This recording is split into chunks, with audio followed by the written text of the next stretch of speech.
Bienvenidos a un episodio más de Inmuebles sin Filtros. Hoy tenemos un invitado muy especial. Juan Pablo, bienvenido. Hola, muchas gracias, Jaime. Bienvenido, Alex. ¿Qué tal? Alexandre Fite. Fite. ¿Es la pronunciación correcta? Y todavía no tienes mi segundo apellido, que es más pintoresco todavía. Ah, ¿sí? ¿Cuál es? Bouvier, B-O-U-V-I-E-R. Pero ese es como francés, ¿no? Es francés. Sin el Es com. francés. Mis bisabuelos eran franceses. Pero tú eres catalán. Yo soy dije. catalán. ¿Hablas, piensas en catalán o piensas en Sí, castellano? mi lengua materna es el catalán. Yo pienso en catalán y de hecho le hablo en catalán a mis 3 hijos, ¿no? Ellos contestan como quieren, pero sobre todo mi hija pequeña me contesta en español porque ella se crió aquí, mis hijos grandes se criaron en España, pero yo les hablo con mi lengua materna, que es el catalán. El catalán. Ya aprendí el español después de vivir tantos años en México. Claro. Está bien interesante. Oye, ¿cuánto tienes tú en México hoy en día?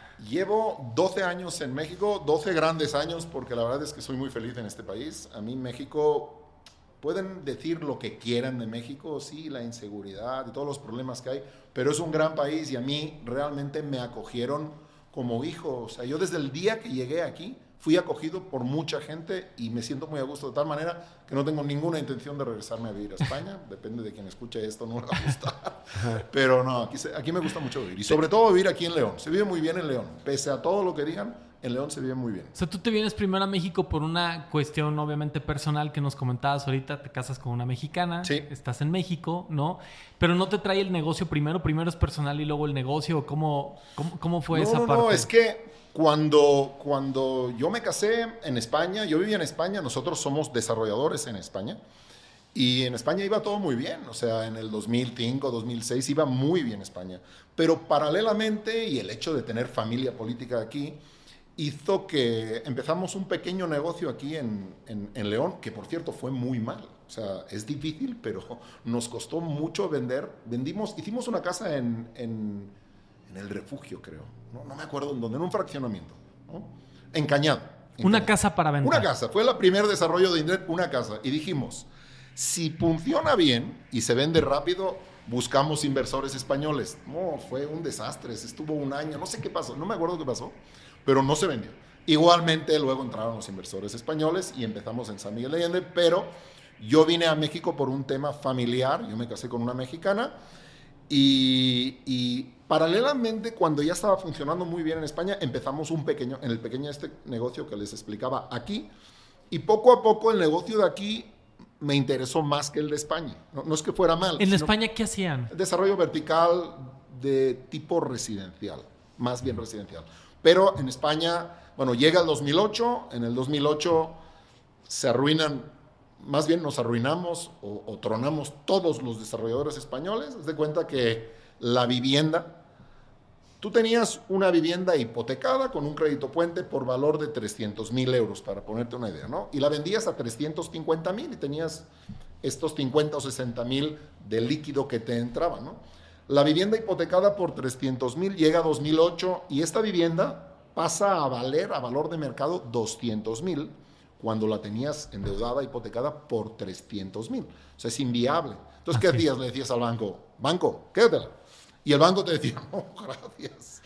¿No? Aparece el Sareb en España, que le llamaban banco malo. Todos los inmuebles se acumulan en un banco malo, que le siguen llamando banco malo, y ahí los bancos empiezan a acumular todo lo que los desarrolladores no querían. Este fue el 2008 en España. En México, como México no estaba tan expuesto, y yo creo que las finanzas en México son más sanas que las españolas, eran, o al menos en aquel entonces, México no sufrió tanto, pero en España sufrimos mucho en 2008, y eso hizo que mentalmente yo ya me quisiera ir de España y me quisiera ir a vivir a México, porque ya tenía un pie, o sea, ya estaba funcionando, estábamos desarrollando en San Miguel de Allende poco a poco. Sí, recuerdo. Pero ya teníamos un pie puesto aquí, y a mí siempre me había gustado Latinoamérica, y así fue por cómo en el 2013 acabé instalándome en México, ¿no? Y tratando de hacer más cosas a nivel de desarrollo inmobiliario aquí en el Bajío.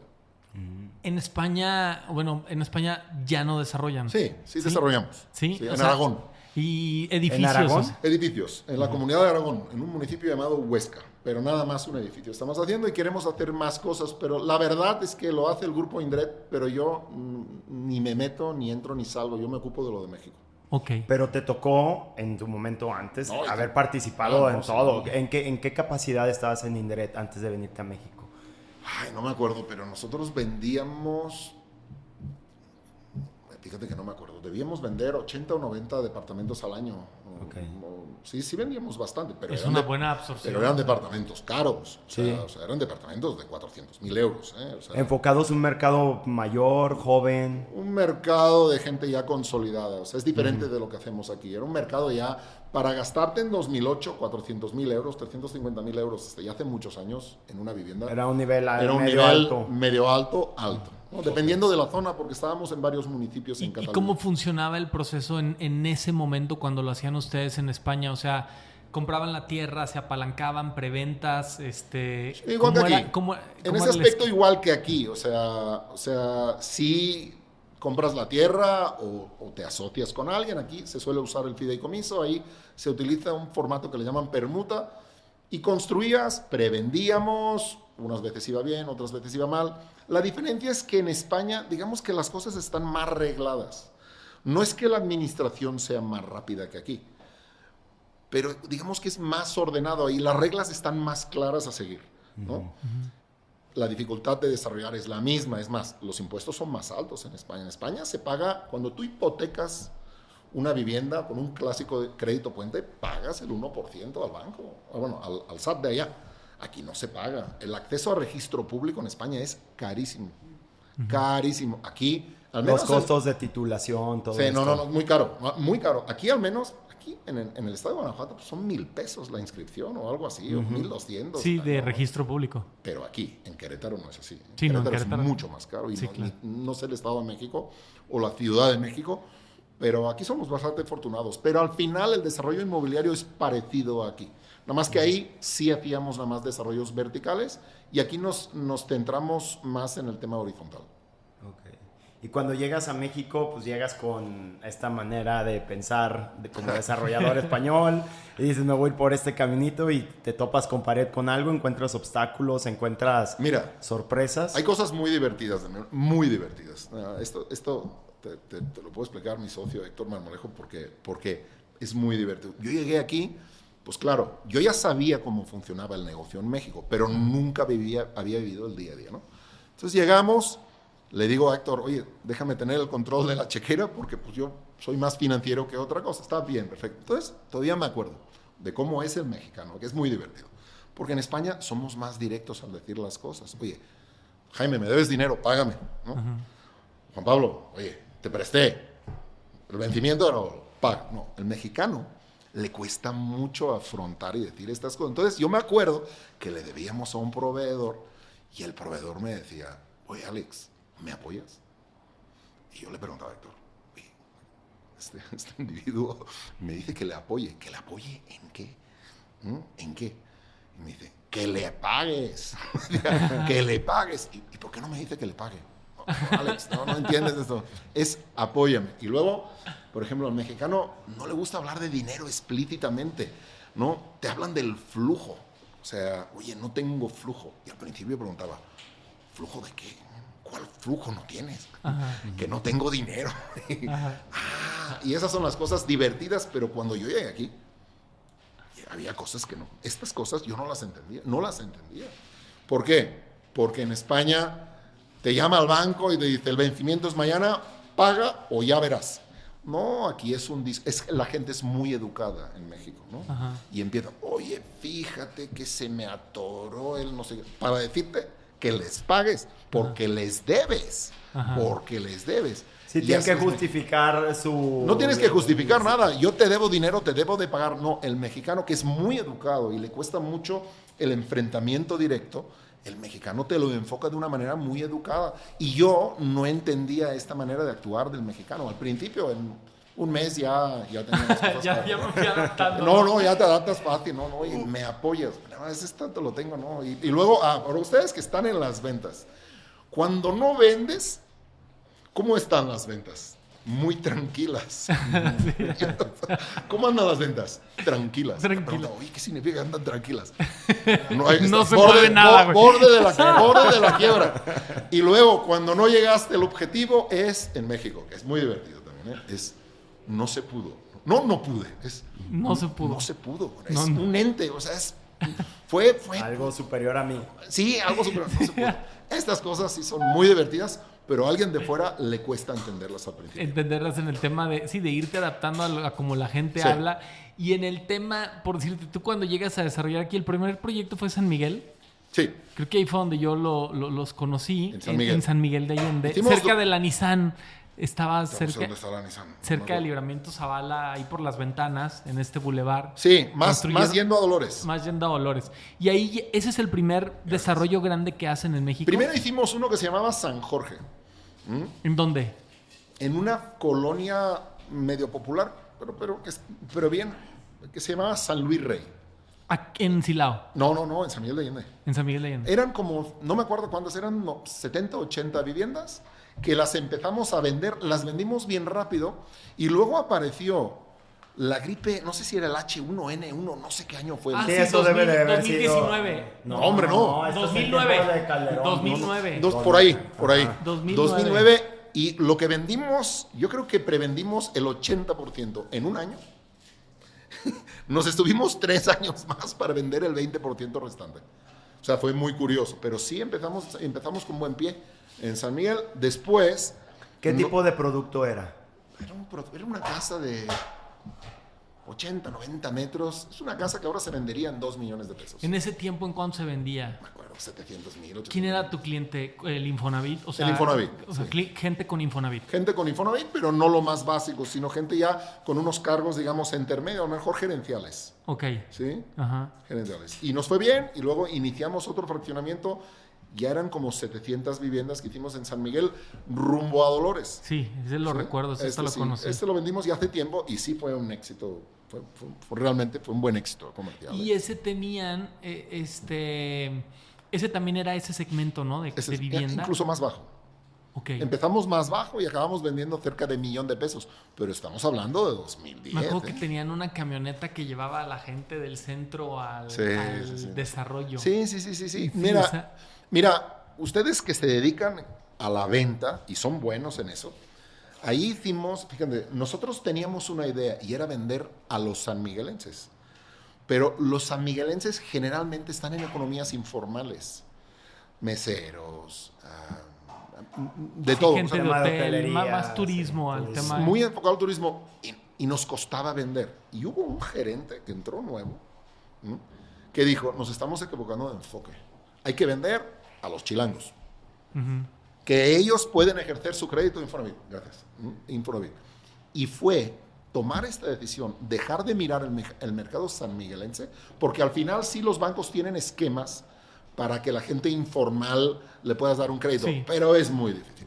No están en... Sí, no, están Tienen muy- tasas Sí, poco tienen que ser atractivas, poco casos aforo. aislados, que no sea tu forma de venta. Pero es que ahí la mayor parte de gente está enfocada al turismo, ¿no? Entonces, nos enfocamos a los créditos Infonavit de los derechohabientes de la Ciudad de México o de ciudades más grandes, a lo mejor también de Querétaro, ¿no? Que podían ir a San Miguel N. Bueno, vendimos, pero a velocidades abismales. ¿Y ¿eh? cómo fue ese cambio? O sea, el cambio fue en el marketing, en la venta. O sea, ¿recuerdas Seguramente un poco cambiamos cómo? el marketing, pero fue un concepto, fue la idea sobre a quién enfocarse. El marketing no creo que cambiara mucho. Bueno, en aquella época no había redes sociales, o sea, no se utilizaba nada. Sí, porque hoy es fácil, tú empiezas a segmentar, le cambias en Facebook, güey, o en Instagram, y dices, bueno, voy a empezar a segmentar. Nosotros que llevamos Pero algunos justo pensaba desarrollos- esto estamos hablando hace 15 años, Sí. era probablemente todavía O más, clasificados en periódicos, sí. cajas de joya. No, y Apenas si tenía, o sea, página web, o sea, ese tema sí, sí teníamos página web, pero no sé cuánto acceso había a la gente. O sea, Bueno, interesante cómo te hace. Hoy es muy fácil, o sea, hoy es sí, muy fácil. diferente. Hoy es muy fácil por la segmentación. Sí. Pero en ese tiempo, pues, o sea, cambiar solamente el enfoque. A lo mejor la mercadotecnia es la misma, pero la dirección hacia dónde va. Yo me imagino, porque no me acuerdo mucho, es que empezamos a publicitarnos en la Ciudad de México, en la ciudad de Querétaro, por medios físicos, periódicos, anuncios, no me acuerdo, y probablemente teníamos puntos de venta, porque tampoco me acuerdo, y teníamos nuestra venta era en físico, teníamos una camioneta, esto que decías, Sí. y la llevamos por donde hiciera falta, íbamos a buscar a los clientes a la Ciudad de México, o les traíamos el folio para que firmaran allá, no, hicimos de todo. Pero nos fue bien y fue un enfoque mental. La empresa se dio cuenta de que el mercado sanmiguelense era más complejo. Era más fácil ir al derechohabiente de la Ciudad de ¿Por México. qué decidieron abrir en San Miguel? Mira, la verdad es que yo todavía no viví aquí, pero fue una casualidad. O sea, la misma casualidad con la que yo acabé viviendo en México. Creo que un corredor, teníamos dinero. O sea, lo que no tenemos ahora es más preciado, la liquidez. En aquel entonces teníamos dinero y no teníamos dónde invertir. Queríamos invertir a México, pero íbamos a ciegas. Mi socio en aquel entonces, Héctor, no provenía del sector inmobiliario. O sea, no sabía, no conocía bien. Entonces, un día nos llegó un corredor. Ustedes dos eran, digamos, los operadores del negocio. Era Héctor. Héctor. Héctor era el operador. Y yo vivía en España. Ok. Al principio. Ok. Entonces, nos llegó un terreno. Y era en San Miguel de Allende. Y la anécdota es muy buena, porque es este terreno que está... Ya habíamos hecho el primer desarrollo, pero el segundo que nos llegó, de La Vista, nos llegó un terreno de un individuo que nos quería vender, ¿no? Oiga, ¿y cuánto cuesta el terreno? Esta sí es buena, ¿eh? ¿Cuánto cuesta el terreno? Y dice, 7 millones. Bueno, tendrá algún avalúo, algún motivo, porque no hay ni uso de suelo. Es que tengo 6 hijos y una esposa y quiero 1 millón para cada uno. Este fue el avalúo del señor. Digo, estaba relativamente en precio, ¿no? Pero este fue el avalúo y al final le acabamos comprando.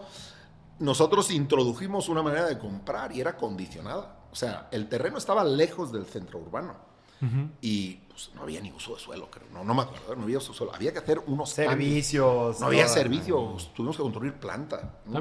Todavía no era el martirio que es hoy desarrollar en San Miguel. No, era mucho más fácil en aquel entonces, ¿eh? Pero no había mucha agua, pero no había infraestructura, no había drenaje. Tuvimos que hacer una planta, ¿no?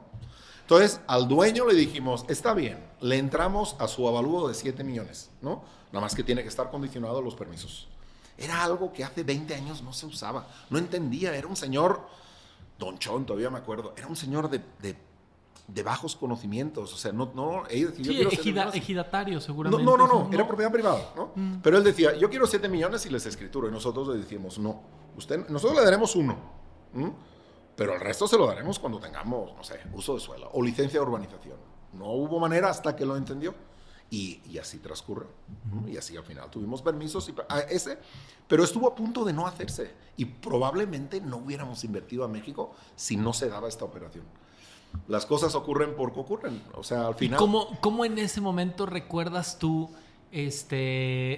hoy, que ya hablaremos de eso, llevas una trascendencia y un conocimiento, y yo que he hablado contigo tienes una percepción. No es fácil leer el mercado, aunque tú lo estás viendo, percibirlo y leerlo no es fácil, y yo creo que tú tienes ese talento de percibirlo. Pero en ese momento, cuando llegas tú con alguien que no se dedica a esto, ¿no? En este caso Héctor, tú de España, ¿no? Oye, me voy en este terreno. En ese momento, ¿cómo decidieron? O sea, ahorita que estamos involucrados en proyectos, ¿cómo nace un proyecto de decir, oye, a ver, ¿de qué tamaño las casas? ¿Ponemos amenidades, no amenidades? ¿Qué color? No teníamos ni idea. Bueno, ni idea. O sea, llegamos... y luego 700 casas, dijeras tú, oye, voy a hacer 15, 20. Llegué al terreno, mira, Alex, vamos a ver el terreno. O sea, llego al terreno, digo, este es el terreno. Subí así, no había nada, o sea, una zona... En Breña. En Breña total, pero es que la siguiente casa estaba a 3 kilómetros. Y yo le dije, oye, no que estaba cerca del centro. Está a 10 minutos del centro. Sí, está a 10 minutos a 200 por hora. Sí, a 10 minutos. Moto. ¿Estás seguro, Héctor? Alex, hazme caso. Oye, al final fue un éxito, ¿eh? O sea, al final fue un éxito. Que él no se dedicaba a eso. Él no se dedicaba a eso, se dedicaba a los plásticos. Ajá. Digo, ¿estás seguro, Héctor? Aquí vamos a vender casas. Lo enseño a los socios. Los socios dicen, ¿están seguros? Socios españoles. Vienen de España a verlo. ¿Están seguros? Porque vamos a hacer una buena inversión aquí, ¿eh? Bueno, pues hagámosle caso a Héctor. Y funcionó. O sea, la verdad es que sí funcionó. Funcionó y funcionó muy bien. O sea, sí nos ganamos bien la vida ahí, pero sin ninguna planeación. Sin amenidades, no, ni una. Bueno, las áreas de donación, no sé qué les pusimos, pero no se hizo una buena planeación porque teníamos desconocimiento. Con el tiempo, pues vas adquiriendo. Tú tampoco provienes del sector de bienes raíces. Sí, no. Fuiste aprendiendo. Sí. Tú a lo mejor sí, Juan Pablo. Pero yo lo he visto más desde chico, pero también toca aprender. Toca aprender. No. Y el riesgo que conlleva que no... O sea, es difícil empezar con una casa como a lo mejor lo hiciste con Cañada, el Refugio. Qué mal nos fue, no manches. O sea, se vendía todo menos nuestra casa.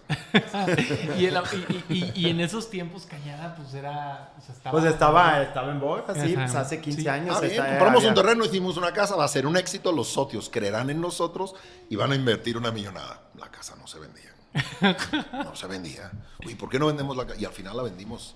Al final, porque todo se vende. O sea, al final todo se vende, ¿no? Al final la vendimos y pues ya confiaron en nosotros y le seguimos. Pero sí, les digo que el primer desarrollo fue con muy poca planeación. Después de San Miguel, ¿a dónde se van? A esta es otra. Entonces, ya estábamos terminando el desarrollo de San Miguel y no sé por qué motivo nos empiezan a hablar de San José Iturbide, Guanajuato, pero pegado a Querétaro, San José Iturbide. Y pues había mucha fábrica en San José Iturbide. Digamos que hay dos polos industriales muy potentes cerca de San José Iturbide, ¿no? Está la Ferrero en San José, sí, la por Ferrero ejemplo. Rocher, sí. Está ahí, ¿no? Entonces dijimos, como lo nuestro es el interés social. ¿Quién les habla? ¿El gobierno? O... No. Llegó a través de un amigo. Oye, vamos ahí, hay un terreno buenísimo. Vamos a San José. Y San José se veía bien. O sea, digo, es un pueblo pequeño del estado de Guanajuato. Es un pueblo relativamente ordenado, ¿no? Pero llegamos, el terreno era urbano. Sí era urbano, eran como 7, 8 hectáreas. O sea, era un terreno grande. Llegamos y dijimos, la hemos atinado. O sea, ahí vamos a vender como animales, ¿no? Empezamos el desarrollo, no se vendía nada. ¿Y por qué no se vende? Para que vean lo que es no hacer un buen estudio, ¿no? Porque la gente de San José Iturbide prefiere vivir en Querétaro que vivir en San José Iturbide. Mucha gente, por mucha fábrica que haya, la gente prefiere vivir donde hay ocio. Digo, Antea todavía no existía en aquel entonces, ¿no? Pero Querétaro es Querétaro. Y la gente prefería. Y no vendíamos. Y luego empezamos a cambiar nuestro marketing, empezamos a bajar los precios también. Y se vendió todo. Se vendió bien al final, ¿eh? Pero una falta también de planeación nos hizo creer que venderíamos un producto de Infonavit muy rápido. Luego los costos no los teníamos tan bien ajustados, también por experiencia, y tuvimos que incrementar los precios de venta, luego los ajustamos. Costó vender, pero se vendió bien, ¿no? También, cuando tratas con un municipio chico, la permisología es compleja, porque no le saben, ¿no? Y esperan ahí. A mitad del régimen de condominio le quitaron el fiat al notario. Para acabarla de arreglar. No me acuerdo quién era, bueno, tampoco podemos decir quién era, pero le quitaron el fiat al notario por temas que, como medio oscuros, ¿no? Y ahí teníamos un régimen que, ¿cómo quitas el régimen que lo adopte otro notario y que se ve? Pues ahí empezamos a trabajar con la Notaría 27 de Irapuato y nos funcionó. Y seguimos trabajando con la Notaría 27 de Irapuato. Funcionó muy bien, ¿no? Funcionó muy bien y arreglamos todo y vendimos todo. Pero tampoco hubo una buena planeación. Después de eso y paralelamente se nos ocurrió, porque estábamos muy enfocados al interés social en aquel entonces, que Irapuato era un buen lugar. Irapuato sí era un buen lugar, ¿no? Irapuato tiene 700,000 habitantes y tiene una demanda alta de vivienda. No como la de León, evidentemente, ¿no? Pero tiene una demanda alta de vivienda. Y ahí compramos hicimos dos desarrollos, San Javier y Santa Sofía. Entre las dos han de ser 2,000 viviendas. Hicimos todas las viviendas y nos fue mejor en uno que en el otro, ¿no? Pero estaba basado en el interés social. Éramos relativamente buenos en el interés social, nada más que el interés social, después de la pandemia, se ha vuelto complejo. Muy complejo, no es rentable el interés. Ahora, Ya no es negocio. el interés social es complejo, o sea, no existe una tipología así de construcción o de desarrollo en España, ¿o sí? Debe de ser muy distinta en tamaños y en características. En España no existe el Infonavit. Y todo hay que decirlo, el Infonavit es un organismo, a veces es burocrático en exceso, pero la verdad es que funciona muy bien y es un respiro y es una manera de que el ahorrador, el trabajador ahorrador pueda acceder a la vivienda, sí. Porque el sector bancario, cuando las cosas van mal, deja de voltear a ver a esta gente. Y el Infonavit siempre ha funcionado muy bien. En España el Infonavit no existe. No hay ninguna dependencia financiera bancario. Del Estado. Nada. Bueno, se le llaman viviendas de protección oficial, que lo único que hacen es limitar el precio de venta al desarrollador. Y hay unas tasas más baratas de crédito puente, crédito hipotecario para el cliente, pero no existe el Infonavit. No hay subsidios, no hay nada en España. Únicamente acotan el precio de venta. Eso es lo que se hace. Aquí el Infonavit es otra cosa. Además, antes de la pandemia existía lo que se le llamaba el subsidio federal. El subsidio federal ayudó mucho a los desarrolladores a desatascar la vivienda social. Pero llegamos a 2018 y el gobierno federal decide eliminar el subsidio federal. Y esto ya es la primera corrección y echa a muchos desarrolladores del mercado. Bueno, hay que decir una cosa, ¿eh? El estado de Guanajuato, que es una excepción, mantiene lo que es el subsidio estatal. Estatal. Sí, ese es apoyo estatal. Pero realmente... ¿Y cómo funciona ese subsidio? El subsidio es directamente al cliente, no al desarrollador, ¿no? Y el cliente tiene que cumplir ciertos requisitos, ¿sí?, para acceder a una vivienda que también debe de cumplir ciertos requisitos. Pero funciona muy bien, ¿no? Y es más, no se agota. No se está agotando el monto que tiene el gobierno estatal. Es como un descuento, ¿no? O sea... No. El subsidio, el gobierno estatal apoya al comprador, derechohabiente de Infonavit generalmente, para que pueda llegar hasta 100,000 pesos de su casa, y es a fondo perdido, ¿eh? Es decir, las viviendas en Paraíso Las Joyas que vendemos a 800,000, realmente las comercializamos, las comercializamos a 800,000, pero el cliente tiene acceso a una vivienda de 700,000 más 100,000 de subsidio estatal. Y así hemos vendido muchas viviendas, y muchos desarrolladores se están beneficiando de esto. Y hay que decirlo, gracias al gobierno estatal. Es un apoyo muy grande, ¿no? Muy grande. Pero lo que les decía, a pesar de este apoyo, el interés social, la vivienda de interés social, la vivienda económica está dejando de ser rentable. Está dejando de ser rentable. Fíjense, antes de la pandemia todavía funcionaba bien, ya no había el subsidio federal, pero se iba vendiendo más o menos, ¿no? Llega la pandemia. Acuérdense que la pandemia era en el 20, pero la inflación en los insumos de construcción llega en 21 y 22. Se multiplicó casi por 2 el costo de una vivienda, ¿no? Y el derechohabiente sigue cobrando lo mismo a duras penas y no lo han corrido de su chamba. ¿Cómo va a comprar una vivienda que la tienes que ir encareciendo poco a poco porque los insumos son cada vez más caros? ¿Cómo le vas a vender una vivienda? Entonces resulta que cada vez hay menos vivienda para este tipo de gente. ¿Qué pasa? El gobierno federal cambia, se dan cuenta de la necesidad de vivienda para la franja más baja de la pirámide, y el gobierno se inventa la vivienda del bienestar, que está empezando a funcionar, ¿no?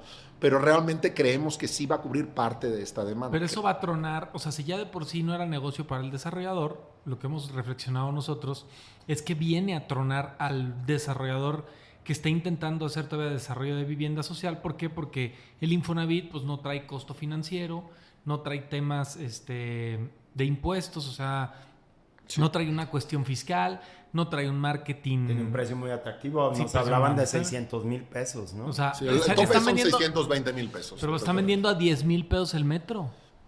Bueno, para un desarrollador es impensable. Es imposible. No, o sea, tú tendrías que salir, para un desarrollador, no necesitan utilidad, tampoco ellos. No hay utilidad para el Infonavit. Entonces, no hay el Infonavit manera... hace desarrollador. Sí. Ellos dicen que no, pero realmente ellos lo que están haciendo es pagarle al desarrollador para que haga un producto, y ellos lo comercializan, Ellos lo van a comercializar. Fíjense, en Guanajuato el objetivo es, antes de finalizar el sexenio, colocar 80,000 viviendas de estas del bienestar. 80,000. Ha pasado 1 año y medio y llevan 3,000. Y también, no sé si te ha pasado, sí. Pero esta es la intención. Pero el tema, no tienes idea cómo se ha prostituido la compra de la tierra. Ese es el principal problema. O sea, a mí me han buscado muchísimo sobre, oye, traigo un contacto en Morena que trae o sea, se ha prostituido muchísimo. Sí, de que están buscando para que están buscando tierra, de que, o sea, y a mí me han sentado 2-3 veces, para ofrecer estos terrenos con ciertas personas de que, oye, no, pues es que él pues el que... Y son terrenos que yo no veo viables como para eso, ¿no? O sea, porque también, pues, aunque sea negocio, aunque sea el gobierno, pues tampoco el precio por metro les va a permitir pagar. Antes estaba muy topado de que para el interés social no podías pagar más de 300, 350 pesos metro, ¿no? Para verlo un poquito en costos, para poder vender una casa de 620 mil pesos, ¿cuánto tiene que valer la tierra? ¿Y cuánto tiene que valer la construcción? Están apretadísimos, suponiendo que quieres un margen del 15% después de todo, 12% si quieres irte castigado. O sea, el valor de la tierra tendría que ser ínfimo. No, yo creo que es cero. Por eso está metido el Infonavit en eso. Es que si no es imposible, ningún desarrollador va a poder. El problema es lo que dices, Jaime, el problema es el costo de la tierra. Entonces, para encontrar para hacer vivienda del bienestar, te tienes que ir a la periferia. Nada más que el Infonavit también te pide que esté en polígonos de contención. Es difícil. El problema con el que está lidiando el Infonavit es que no hay tierra para la vivienda del bienestar. Tienen un objetivo, están desarrollando en Celaya, en San José de Iturbide, quieren y creo que van a desarrollar en Irapuato, en León, tienen muy poco tierra. Pero es que en León la tierra es donde es más cara en todo el estado, ¿no? Pero si tienen algún cliente que tenga intención de meterse, porque tiene una tierra que cumple ciertas características, yo le recomiendo que directamente se vayan al Infonavit. Se vayan al Infonavit, que es la mejor manera de documentarse y el Infonavit les guiará. El interés es del Infonavit, o sea, el interés es del desarrollador y del Infonavit, porque el Infonavit tiene unas metas muy complejas, ¿no? Entonces, ellos tienen la predisposición de ayudar a todo desarrollador que tiene una tierra 8, 9 hectáreas, que esté muy densificada. Se tiene que densificar mucho porque todos son departamentos, no hay de otra. Cuan más denso, mejor, porque el Infonavit tiene una manera de operar que todavía no la sé muy bien, pero ellos se basan en número de viviendas. El terreno lo valora por número de viviendas. Sí. No lo valora por metros cuadrados. Yo creo que son 75 viviendas por hectárea, ¿no? Lo que manejan ellos, ¿o no? Lo máximo, no, ellos manejan lo máximo que se pueda. Por ejemplo, León tiene una densidad más alta que Irapuato. Aquí en León se maneja el H8, creo. ¿No? Y eso llega a ser 250 habitantes por hectárea, creo. Algo así. Sí, algo así, creo que sí, ¿no? Entonces, afortunadamente el gobierno federal se está metiendo en eso, porque si no, no habrá quien se meta. No habrá vivienda para la gente con más necesidad, porque la necesidad de vivienda en México es latente y existe. Sí, estábamos viendo en un reporte que veíamos del año pasado que se hizo la mitad el 50% de la demanda de vivienda que tiene el país. Sí. Obviamente esa demanda de vivienda pues es de un cierto precio hacia abajo, que no existe hoy en día y no está. O sea, ustedes saben mejor que yo qué es lo que más se vende por debajo de los 2 millones. Esto sí se vende. Entre más te pegues al millón, mejor. Eso te lo arrebatan. Y con todo esto estás pivoteando un poquito la dirección de Indret hacia otro tipo de productos. Nosotros estamos enfocados al producto de 1,5 millones, 2 millones, máximo 2,5 millones, en Irapuato y Salamanca, que es donde nosotros desarrollamos y donde somos fuertes, pero no podemos sobrepasar estos importes porque pues, el desplazamiento se complica. En Irapuato tenemos un desplazamiento medio, o pretendemos vender una media de 7 viviendas al mes. Vivienda de 1,5 millones, 1,600,000, ¿no? Este es el objetivo, ¿no? Cumplirlo es difícil, pero sí les voy a decir una cosa. No sé por qué, porque los números económicos no son tan buenos, pero yo, personalmente, soy muy optimista. Yo no sé ustedes si son optimistas, pero creo que se está empezando a destapar buenos años, porque provenimos de años muy malos. Y creo que, por ejemplo, ayer se publicó la inversión extranjera en México y yo pensaba que no era así, pero fue un muy buen resultado. La inversión extranjera ha aumentado del 137%. Claro, provenimos de nada, de cero, ¿no? Claro. Es como la Argentina. No, tiene un crecimiento del 8%, sí, pero proviene. Pero si se convierte en una tendencia alcista, pues eso es lo positivo. Y eso es un buen dato. Lo que pasó el domingo. A ver, ¿cómo lo percibes tú como extranjero? ¿Lo que pasó el domingo? Del Mencho específicamente. Yo creo que es una buena noticia. O sea, es una buena noticia y al final, pues se está viendo que el gobierno federal está cambiando su política contra el crimen organizado. Y eso tiene que dar garantías y tranquilidad a los empresarios. Y inversionistas. Y nacionales o extranjeros, sin lugar a duda. Entonces, todos estos mensajes, sí es verdad, lunes fue un caos. No hubo escuelas, Oxxos cerrados. El moral estaba vaya, no había nadie el lunes en la calle. Pero son mensajes yo creo, de tranquilidad que se van dando. Yo creo. Yo auguro un buen año Yo auguro un buen año. La verdad, y tampoco tengo tanto fundamento como para decir va a ser un buen año. Pero al final, para que sea un buen año, te lo tienes que creer. O sea, tienes que estar convencido que estarás ante un buen año y sobre todo el comprador. Claro. Ustedes son más jóvenes que yo, pero yo he vivido épocas de euforia en el sector inmobiliario, pero de euforia. Era algo en España, pero seguramente aquí pasó algo parecido. Era algo increíble. Yo tenía filas en mi oficina de ventas, pero filas, para comprar departamentos de 400.000 euros. Y te podías permitir el lujo de decir, venía una persona, oye, sí, lo quiero. Oye, pero no me gusta tu contrato. Ah, ¿no te gusta? A ver, siguiente. Y así funcionaban. No. Es que funcionaban así. Porque el auge inmobiliario se genera en el cerebro de las personas. Cuando tu cuñado, tu compadre, tus mejores amigos, tu hijo, tu papá han comprado y eres el único pendejo que no ha comprado, ¿sabes qué vas a hacer? Vas a ir a comprar y te comprarás lo primero que encuentres, porque hay obsesión por comprar. Yo he vivido estas épocas y eran de locura. No creo que lleguemos a eso, pero se va a invertir el asunto. Seguro, porque ahora... ya sé cuál podcast le envío a ustedes. El que habla de que los arrendamientos están muy caros hoy en día. Sí. Y sí. ¿Por qué? Porque la venta está barata. Cuando no funciona la venta, funciona la renta. Sí, claro. Y viceversa, ¿no? Y ahora es lo que está pasando. Hay contención en este momento en la compraventa de inmuebles, pero estoy seguro que esto se va a revertir. Estoy seguro. Nosotros tenemos una perspectiva similar porque sí, venimos de años que han estado lentos, tranquilos, como dices. Tranquilos. Muy tranquilos. De años tranquilos.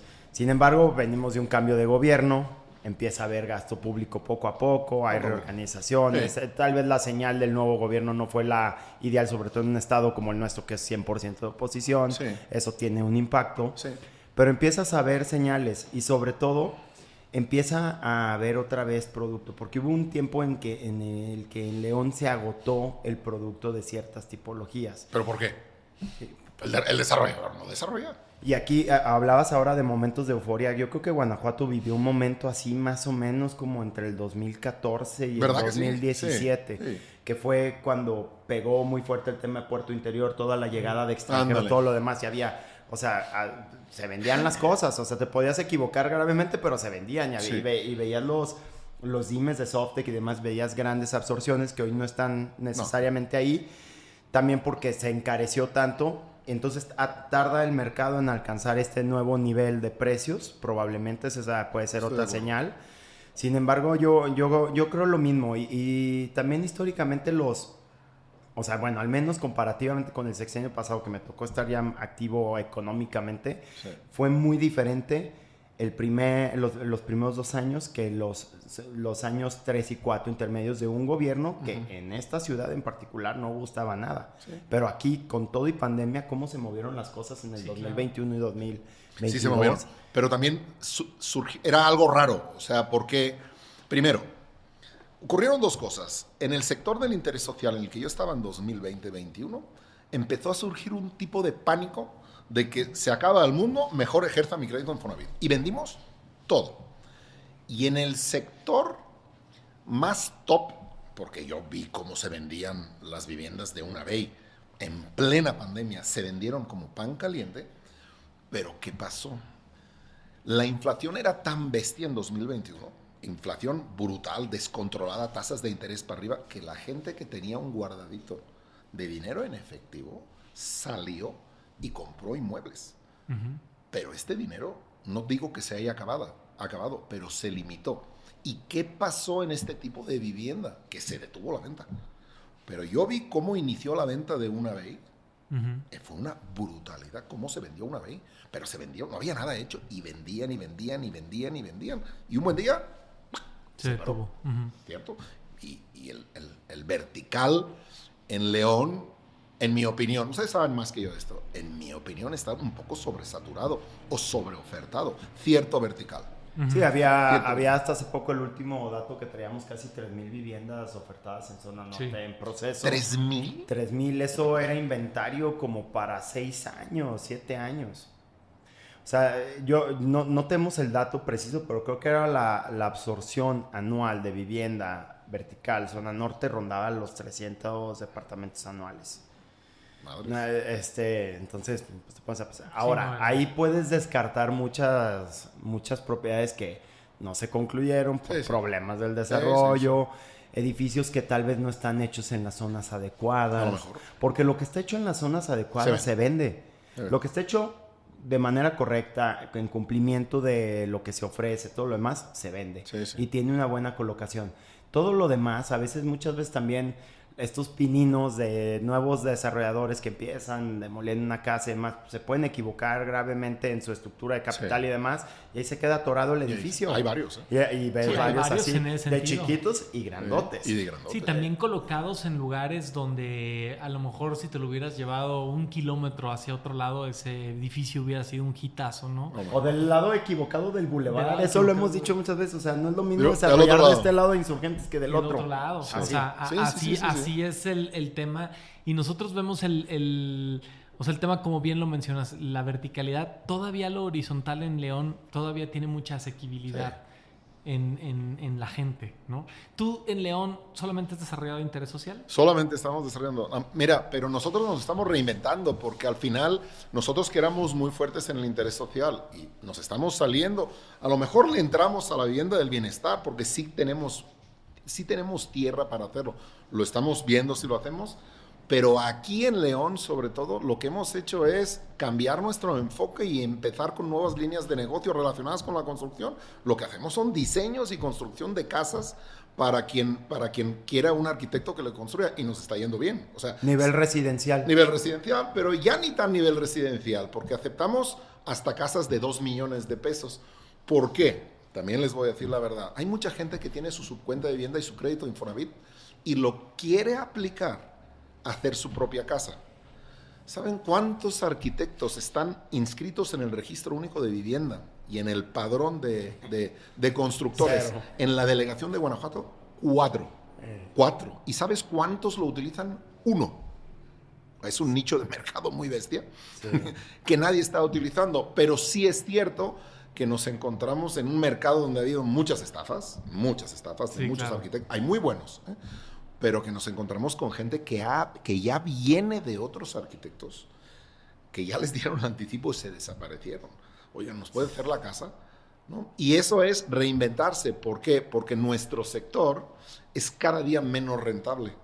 Y entonces hay que inventar otras líneas de negocio relacionadas con este sector, pero nuevas líneas de negocio. Pues es lo que decíamos antes.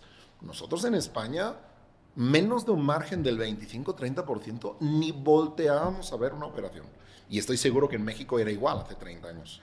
Sí, pero ahorita es imposible. 10, 15. Sí. Y yo he sacado menos de un 10 y contento. O sea, ¿por qué? Pues porque se está ajustando. ¿Por qué? Porque la gente cobra lo mismo, las viviendas son cada día más caras, los insumos son cada día más caros. No hay de otra. Te tienes que ajustar y te tienes que ajustar. Y esto está quitando a muchos desarrolladores del mercado también. Claro. ¿No? Sí, va a tener que haber una profesionalización del desarrollador también, porque conforme se hace complejo el negocio, hay menos margen para los errores. No, y también, o sea, yo me he fijado con algunos desarrolladores que fueron teniendo banco de tierra y que ahora esa tierra está colocada en lugares muy estratégicos, y es un tema luego ver qué hago con esa tierra, ¿no? O sea, porque, oye, a ver, la tierra tiene un valor. Independientemente de lo que a ellos les haya costado, hoy la tierra tiene un valor. ¿Y qué le puedo poner arriba? Para que se justifique ese Para valor. que se justifique ese valor y que lo pueda Porque vender. si no, pues mejor voy y la vendo. Así hay varios tenedores de tierra en ese tema, pues, en esa situación, donde están metidos en eso. Por lo que hablábamos de decir, oye, pues lo único que me sale para el costo de la tierra es una torre aquí. Sí, güey, pero nadie te la va a comprar. No. O sea, no.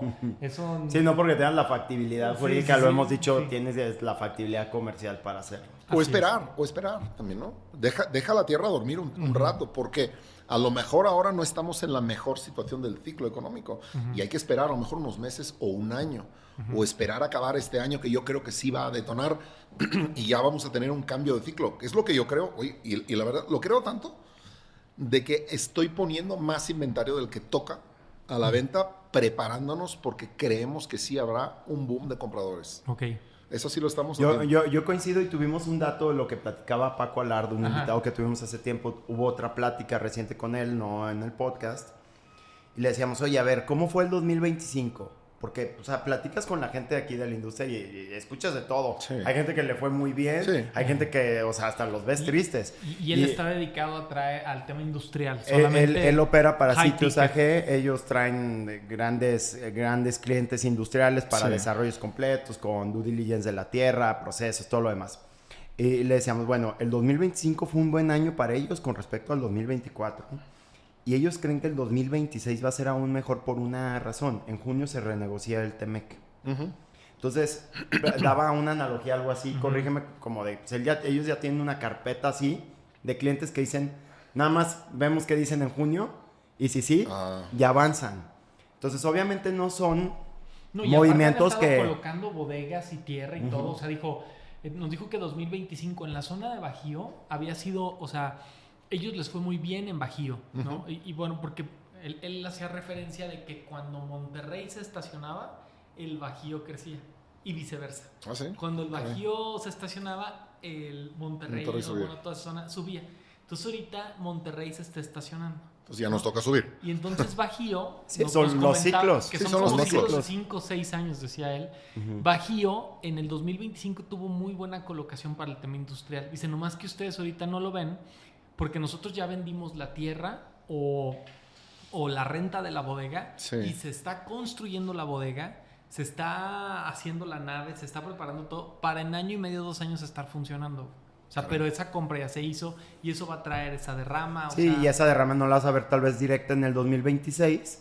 Vas a ver un porcentaje, pero te empieza a pegar fuerte 2027, 2028. Seguro. Contrataciones, máquinas, impuestos, todo lo Seguro. que genera una inversión de esta categoría. Entonces, yo coincido con tu perspectiva. Espero que no sea wishful thinking, pero No. yo también opto por ser positivos porque al final de cuentas también se trata de...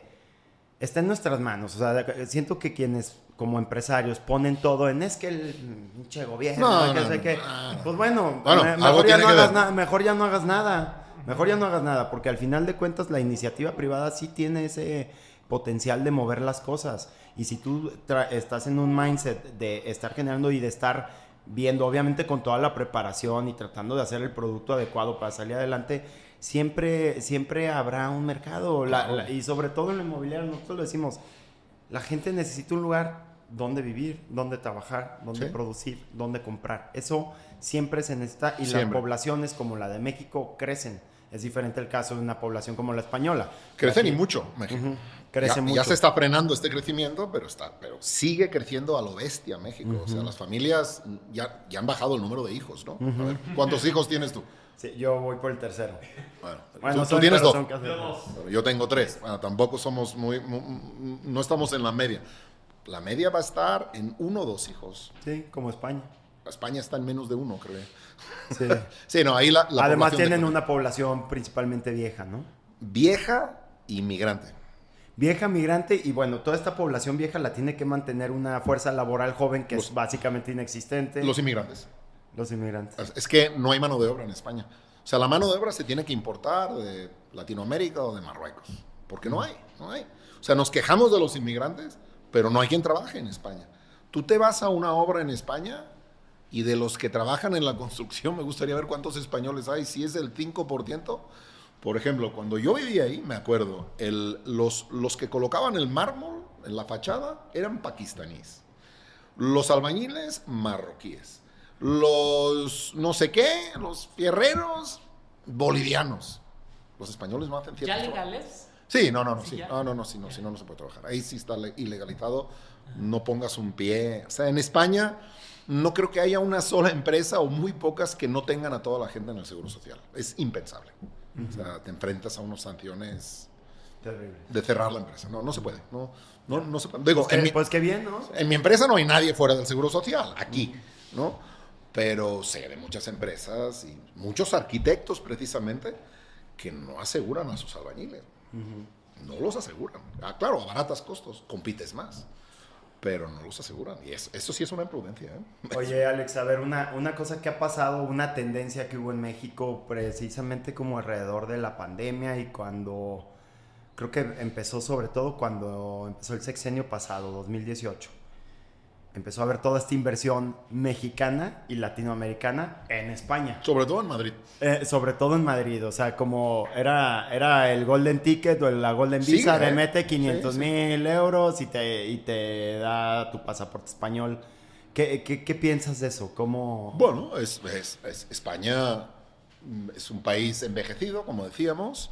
Ha habido de inversión también, porque ahorita viven un buen momento en España, pero España está medio subsidiada por fondos europeos, ¿no? Entonces fue una manera en ciertas comunidades autónomas, no en todas, sobre todo en Madrid, que yo creo que tienen una visión, pues hay que decirlo, puede haber mucha rivalidad, pero Madrid es más progresista, digamos, más progresista, es más conservador, pero con una buena visión de negocio y de globalización. Y de globalización en Madrid, que la verdad, y muy a mi pesar, porque yo soy barcelonés y barcelonista, nos han dejado atrás. Madrid ha aperturado cosas que no se han hecho en Cataluña. La Comunidad de Madrid apoya, la catalana no. Entonces en Madrid creo que lo quitaron esto de la Golden Visa o algo así. Lo quitaron hace muy poco, pero si tú hacías una inversión de X, te daban no la nacionalidad, pero te daban el permiso de residencia directo y acceso a la seguridad social. Entonces mucha gente, yo lo vi en gringos esto, en Barcelona, gringos que se compraban una casa, un depa, de 250,000 euros, que no es tanto para ellos tampoco, pensionados, jubilados, ¿no? Se iban a vivir a España y gozaban de la seguridad social en sus últimos años. Y la seguridad social española sí funciona bien. Bueno, al menos mejor que la de aquí, ¿no? Entonces, sí fue una época, sigue este auge de invertir en Madrid. O sea, también hay gente que aquí en México, primero, que gusta la cultura española. ¿no? Y hay un madral de vuelos directos de la Ciudad de México a Madrid. Ya vamos a tener uno de León. De León, exacto. Creo que va a ser, no sé si dijeron, Air Europa, que va a volar directo de León. Oye, qué bien, oye, no tener que ir a la Ciudad de México porque es un desastre. Sí, claro. Yo me voy el jueves que entra, tengo que ir a la Ciudad de México, luego transbordo en Madrid, aunque hay un vuelo directo a Barcelona desde la Ciudad de México. Es un desastre. Ir a la Ciudad de México es una ciudad muy padre, pero la neta está muy mal organizada. Llegar a la Ciudad de México, ¿saben cuánto cuesta un boleto redondo en Aeroméxico? León, México, León. Sí, como 8,000 pesos. 8,000 pesos si lo compras con antelación. Sí. Ese es un robo. ¿Con eso te vas a Nueva York? Con eso te vas a Nueva York. Bien comprado con cierta anticipación. Te vas a Guadalajara y te vas a Las Vegas. Es más barato, yo creo. ¿Sí? Entonces sí hay un auge para invertir en España. Creo que ya va un poco a menos porque ya esto ha hecho que los precios de Madrid se dispararan. ¿Y nunca pensaste en meterte en esos esquemas? No. Teniendo ya la plataforma. No, o sea, de inversión o sea, de jalar inversores de aquí para allá. Ahora dinero de aquí para allá. Fíjate que no, tengo suficiente trabajo aquí, yo creo, como para no meterme en esto. Y además, yo creo que no han comprado buenas ofertas. O sea, hay gente de dinero aquí en México que ha invertido en Madrid, pero han comprado al precio que les han dicho. Yo no creo que hayan comprado bien. Sí, no, más bien, o sea, yo conozco a alguien conozco a 2 personas que compraron un departamento allá. O sea... Es estatus. Sí. ¿Qué crees? Que tengo un depa en Madrid. Sí. Mi piso en Madrid. ¿Y qué crees? Que voy 3 veces al año. Sí. El resto del año está vacío. Por mucho. Entonces tengo un hotel para eso. Pero queda bien decir, tengo un depa en la Castellana o en el barrio de Salamanca. Queda muy bien, ¿no? Sí. Práctico. Bueno, si tienes mucho dinero, oye... Si caminas ahí por la Gasca ya escuchas puros acentos latinoamericanos, sí, ya no se escucha... No. Sí, no, mexicano sobre todo. O sea, el mexicano tiene le gusta mucho ir a Madrid, al mexicano, ¿eh? Y está padre ir a Madrid, las cosas como son. Y tener su piso en Madrid, estás en otra onda, cuando ya eres un antes y un después, o sea, ya eres rico. Sí, ya eres rico. Ya Madrid, sí. Es como tenerlo en Miami. Oye, ¿qué sigue para Indret entonces? Mira, Indret está focalizado tenemos mucha reserva de tierra en Irapuato y en Salamanca y estamos focalizados en desarrollar allá, ¿no? Pero estamos focalizados en construir para terceros, en hacer proyectos y desarrollos para terceros, que es lo que estamos haciendo ahora y nos está yendo bien, ¿no?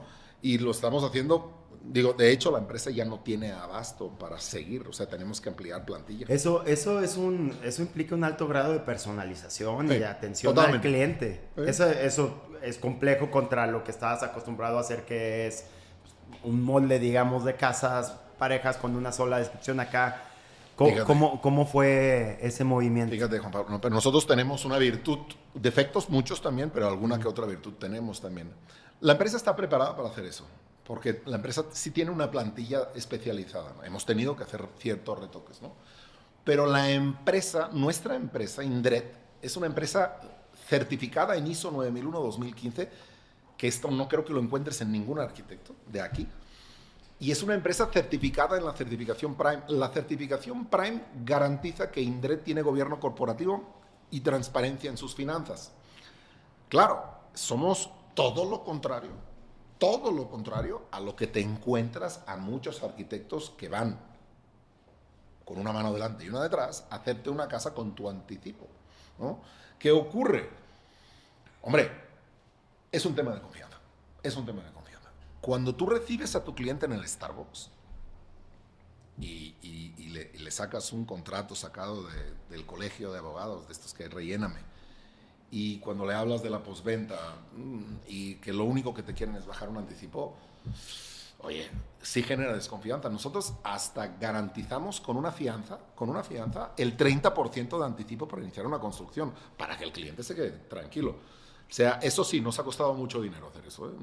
Es mucha inversión y mucha especialización, pero tiene que ser la mitad del grupo Indret esto. Tiene que ser la mitad. Nos tenemos que ir diversificando porque el desarrollo inmobiliario está dejando de ser lo que era, ¿no? O sea, es cada día más especializado. Hablábamos de Ruba, qué gran empresa, qué bien hace las cosas, pero no hay muchos desarrolladores que trabajen como Ruba, ¿no? O sea, hay que especializarse también en lo que uno hace, ¿no? Y diversificar, o sea, entrarle en varios temas también, ¿no? Y eso es lo que estamos haciendo. Ese es el futuro que yo creo que le vamos a entrar fuerte. Vamos a seguir con nuestro desarrollo inmobiliario. Tenemos para años en Irapuato y Salamanca, para años, y ahí vamos a seguir, seguimos con una inercia. Vertical, ¿no? ¿Perdón? Vertical. Vertical no creo, ¿eh? Bueno, vertical ya lo hacemos aquí en Paraíso Las Joyas, pero es vertical de interés social. Es que justo nosotros vemos una necesidad de hacer vivienda vertical accesible. De 2 millones de pesos. De 2 millones para abajo, sí. Pero cuando tú empiezas a hacer los números para hacer una vivienda de 2 millones de pesos, no te salen los números. Tienes que no poner elevador. Y ciertas cosas que se van de lo que la gente a lo mejor quiere. Por ejemplo, yo, a título personal, si yo encontrara un departamento de 1,5 millones en una zona relativamente bien, lo compraría, aunque fuera pequeño. Bueno, no muy pequeño, porque ahí está parte de la rentabilidad, ¿no? Parte de la rentabilidad del alquiler. Pero no vas a encontrar estos precios. ¿A cuánto se vende en el Moral un departamento pequeño? ¿Ustedes saben? De 35 metros, 2 millones de pesos. Bueno, loft. Hay Loft. departamentos viejos. O sea, hay departamentos viejos que a lo mejor y puedas encontrar un departamento en 2 millones de pesos de 100 metros cuadrados. 2 110. habitaciones. Y lo tienes que hacer nuevo, ¿no? No, o sea, pero está en un edificio viejo, ¿no? Probablemente sin elevador. No, claro que sin elevador. Sin elevador.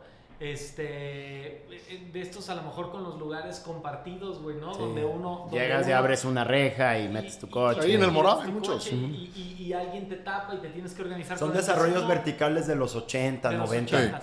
Eso puedes encontrar en el Moral, por ejemplo, Sí. en esa cantidad. Sí, viejos, o sea, sí, sí van a tener 40, 45 años. Y al mismo tiempo te compras un loft por el mismo precio en un tercio del tamaño. En un edificio nuevo, con amenidades. Yo personalmente no compraría un loft de 35 metros cuadrados. No le veo rentabilidad en ningún lado, ni tanta plusvalía. Es que fíjate que hubo, o sea, por decir, sí ha habido algunos casos en la ciudad, ¿no? Torre Adaman, por ejemplo. Adaman en su momento, Naran también, Pero no se pueden comparar los modelos de negocio de Adaman Sí. y Naran, porque Naran es un éxito y Adaman no. Sí, ¿no? Pero ¿sabes a qué se lo atribuyo? ¿A qué? A que Adaman vendió y se fue. A lo mejor. Y el modelo de Ikigai es quedarse con la administración de sus condominios. Entonces, este tipo de proyectos que están muy cargados en concepto, si la administración se pasa a un tercero y no ejecuta el concepto con el que fueron creados, pierdes gran parte de lo que es atractivo de vivir en ellos, porque nada más te quedas con la construcción. Entonces es un poquito lo que le pasa a Adaman. Adaman creo que en 4 o 5 años tuvo 5 administraciones diferentes. Imagínate. Hubo un momento que tuvo 2 administraciones simultáneas porque había pleito de...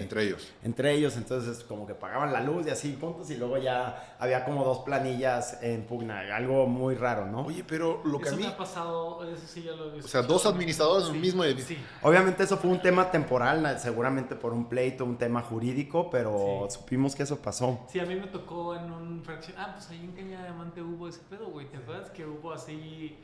O sea, revuelta, güey, o sea, ruda. O es sea, que administrar es muy difícil. Sí, pero la gente como... O sea, si administrar, y aparte no es negocio. No. O sea, no es negocio. No. Eso es un hecho y es un dolor de cabeza, pero sí pasa en muchos desarrollos que eso es lo que indica. O sea, no hay manera. Oye, ahorita yo les hago una pregunta, porque es esto, y te lo hago a ti, Juan Pablo, porque sé que lo sabes de primera mano.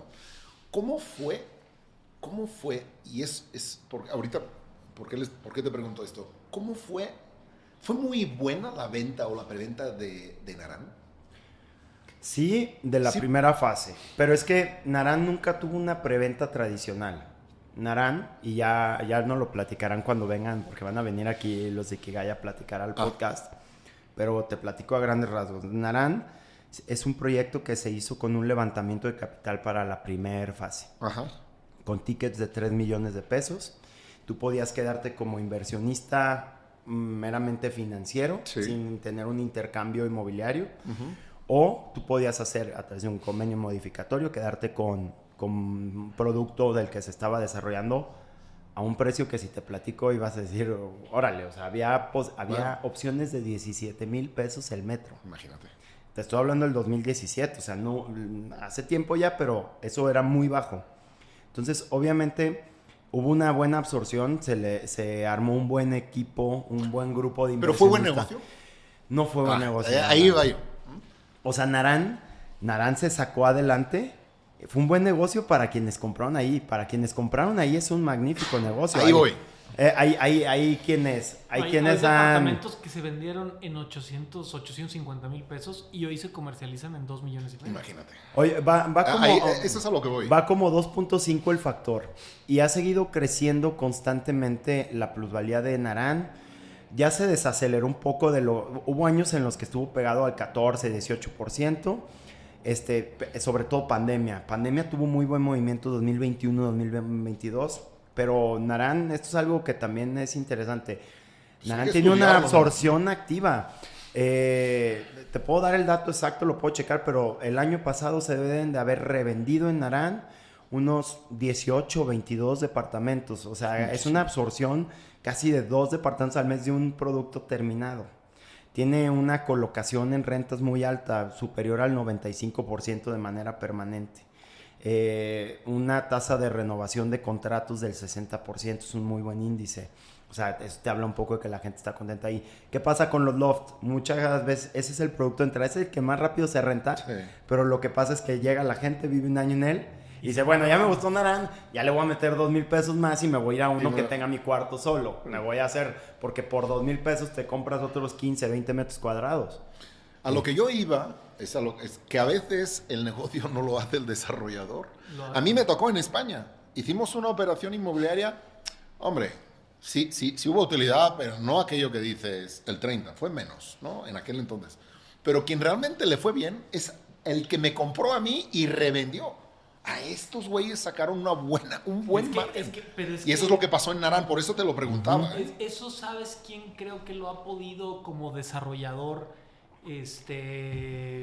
menear bien en esa parte con macrolotes? El Molino. O sea, el Molino, por decir, va desarrollando y luego va dejando huellas intermedias.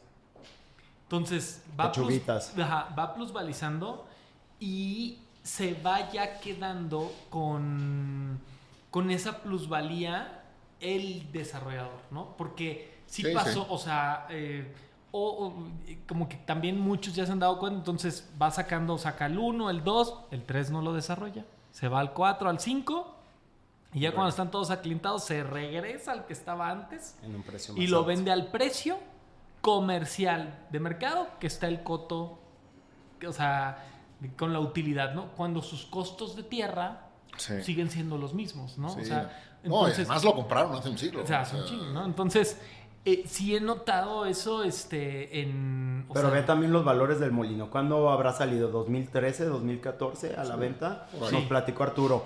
Deben de haber salido sobre los 2.500 pesos el metro. En 2000. güey. O 2.000 sea, pesos había- el metro. 2000. Hoy va 4X el valor promedio. Ujú. Ya no se digan los de los condominios de campo de golf, Yo así vendí- donde Ah, va, estos son así, impagables. va Sí. 8X el valor contra lo que los vendieron Sí. originalmente. Sí. Es una locura. Y tienes...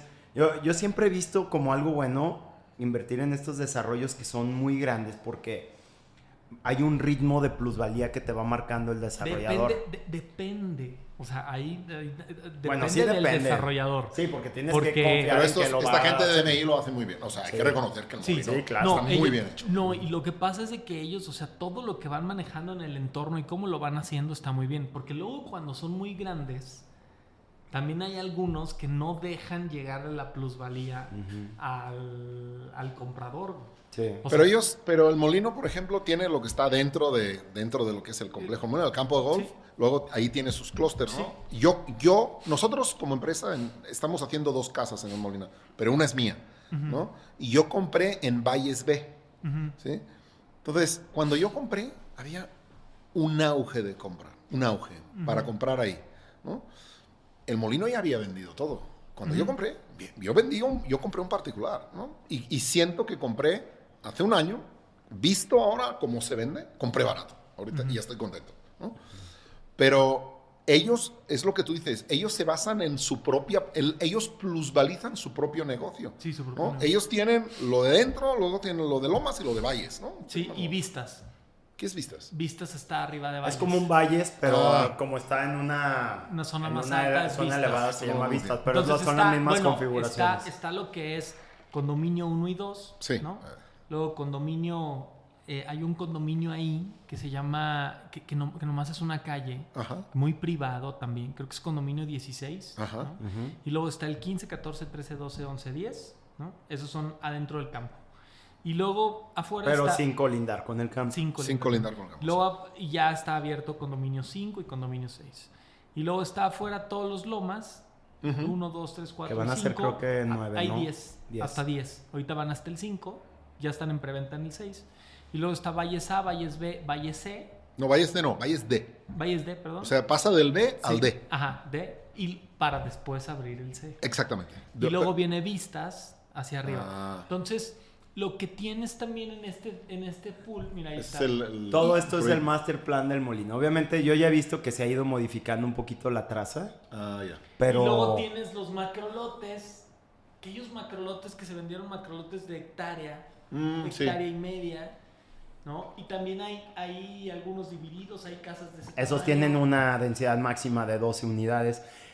Es un monstruo el molino, Un son monstruo. 600 hectáreas de desarrollo en un monstruo. entorno natural, increíble, está muy con padre. mucho o sea, obviamente el hecho de desarrollar algo obviamente acaba con algo de la naturaleza, pero lo que se ha mantenido creo No, que está ya bien. han hecho un No, trabajo el campo excelente. está lleno de venados. Sí. Está muy bonito. Sí. ¿no? Y está bien hecho y el desarrollador es bueno. O sea, DMI sí es un buen desarrollador. Y cumple. Y cumple. Es que, o sea, igual y esto es otra de las cosas que te diste cuenta contra España. O sea, aquí es un mérito cumplir, porque hay gente que no cumple. Pero no debería ser un mérito, es una A obligación. veces hay demasiada gente que no Sí, cumple. o sea, debe ser una obligación. Sí, o sea, sí, como sí, que sí. no cumplió, Sí, como que no me entregó. Y cumplen, ¿eh? Cumplen, entregan, todo legalizado. Y hay muy buenos desarrolladores aquí. Los de CUDEI, mis respetos, los fraccionamientos que hacen aquí. También. Sí. O sea, mis respetos. Los mejores. Lo mejorcito es Bosque Azul, es de CUDEI. No, No, ese es de Arriba. De Arriba. Ah, sí. No, Las, Mayorazgo. las quintas, Mayorazgo, Punta del Este. Mallorca, Y Mallorca. Punta del Este. La neta, están muy bien estos No, y fraccionamientos. aparte o sea, también es un nicho. O sea, se agarraron un tipo de nicho que lo han sabido hacer Sí. muy bien. O sea, que lo han desarrollado muy bien. Sí. Y la ventaja que yo veo aquí con el molino es que aquí en el molino La casa más barata ahorita, se me hace que yo traigo una de las más baratas, en ¿En 3.900.000. dónde? En Valles B. Súper De una accesible, planta. sí. De una Muy planta. barata, porque yo la voy a vender a cerca de 5. No, pero Porque es grande. Este es de 160 metros y tiene 118 de construcción. O sea, es una de una Pues es planta. más pequeñita. Es de una planta. Sí, eso es un precio adecuado. Y hay casas ahí que están arriba, están pegadas a los 80 millones de pesos, 70 millones de pesos, sin problema en los condominios. Sí. Entonces, ¿cómo haces convivir, no?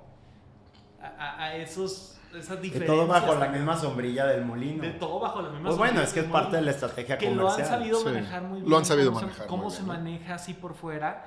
Y hay mucha gente. O sea, yo me acuerdo, yo conocí un desarrollador. Él, cuando abrió Lomas 1, él era el dueño del 15% de Lomas 1. O sea, él compró el 15% Los lotes de Lomas 1. Y desarrolló. Y está bien bonito Lomas 1. Desarrolló un 5-6 y lo demás lo fue vendiendo. O sea, dice, fue un negociazo para él. Una buena visión Sí, también. Y hay otros desarrolladores. Hay uno que en Valles A compró 40, 50 lotes. Y los va desarrollando, ¿no? No, los desarrolló todos madrazo, luego puso a rentar las casas y luego las vendió. Y Lomas del Molino 5, creo que ese lo vendió completo el molino a un desarrollador diferente. Caray. No, pero no completo, sí hay individuales, pero debe de ser un buen chunk. No, me refiero a todo el coto, como que hizo, porque está... Lomas 6. Lomas 5. Y para que alguien lo urbanizara y lo vendiera. Ajá, y lo vendiera.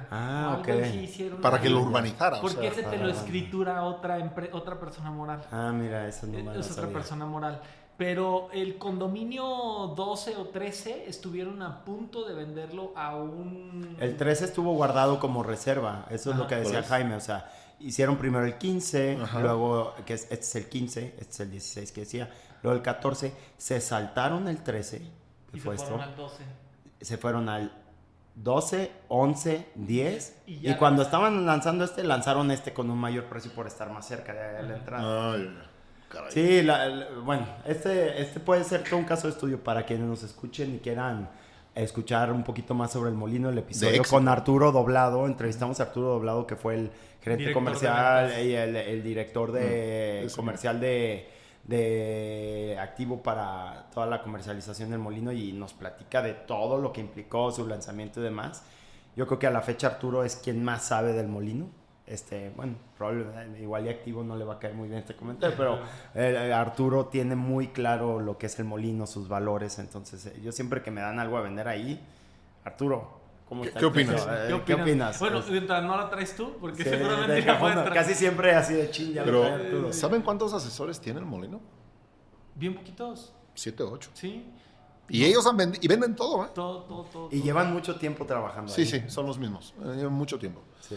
Sí, pero yo los tuve todos en la oficina y son 8, son muy pocos, muy son muy pocos, pocos. ¿no? Muy pocos. Un equipo compacto, muy profesional. Sí, que a lo mejor ese es el kit de por qué funciona, porque Claro. su fuerza de ventas funciona bien. Sí. Ujú. O Sí, sea, pues hay alta especialización, conocer muy bien sí. el producto, alta especialización. poca rotación. Sí. Oye, Alex, pues está padrísimo platicar contigo de esto, siempre interesante tener otras perspectivas. Qué padre. De un extranjero. Sí, no, y la verdad me gustó mucho escuchar lo que piensas de México, la verdad, sobre todo en estos momentos que creo que México puede estar pasando por un momento como Es de... temporal. complicado, pero la visión extranjera debe estar complicada ahorita. Pero- Bueno, a mí de lo que pasó el domingo, me llamaron el lunes gente de mi país preguntando si estábamos en guerra. ¿Estás bien? Sí, ¿qué pasa? ¿Pero estás bien o no? Sí, pues estoy bien, estoy en casa. ¿Pero vas a ir a trabajar? Sí. Bueno, mi hija no va a ir a la escuela por lo que pasó, pero sí, ¿verdad? Nos tienen una visión, pero el país está... Yo creo que, la verdad, bueno, no hay que hacer mucha política, pero el sexenio pasado fue un auténtico desastre. Desastre. O sea, fue un retroceso de 6 años. Pero este sexenio se están corrigiendo muchas cosas y se están corrigiendo bien, ¿no? Y se está actuando donde se tiene que actuar. La inversión privada y pública va a ir juntas, sobre todo en temas energéticos en este país. Esto va a detonar mucha inversión. los números de crecimiento no son buenos. Crecimos el 0.8 el año pasado. Estamos solamente por delante de Cuba y Jamaica o algo así en toda Latinoamérica. O sea, eso sí es un mal número, pero probablemente con lo que... O sea, ellos venían de una inercia de un anterior sexenio, pero con lo que se está haciendo ahora y los cambios que hay, lo que pasó el domingo... Oye, los datos de inversión extranjera han mejorado. No de aquí. Los de aquí no invierten. Invierten los de afuera. Poco a poco vamos a ir cambiando. Va a ir mejorando el país. La confianza del comprador va a aumentar. Se volverá a invertir fuerte en México. Y estaremos hablando de unas cifras de crecimiento más altas. Puede que no sea en 2026, pero sí en 2027. Y México va a estar donde debe de estar. Pero castigar a un país con un retroceso durante 6 años es muy duro y muy difícil, ¿no? Pero creo que ahora se están empezando a hacer las cosas bien en este país. Poco a poco vamos a ir mejorando y van a ver como este va a ser un buen año, pero el que entra va a ser mucho mejor. Mucho mejor. Coincido. No tenemos otra opción tampoco. Sí. Y si no, mínimo desearlo. Sí. Pues muchísimas gracias. Muchas gracias, Alex. Gracias a vosotros, ¿eh? Hombre, gracias. Bueno.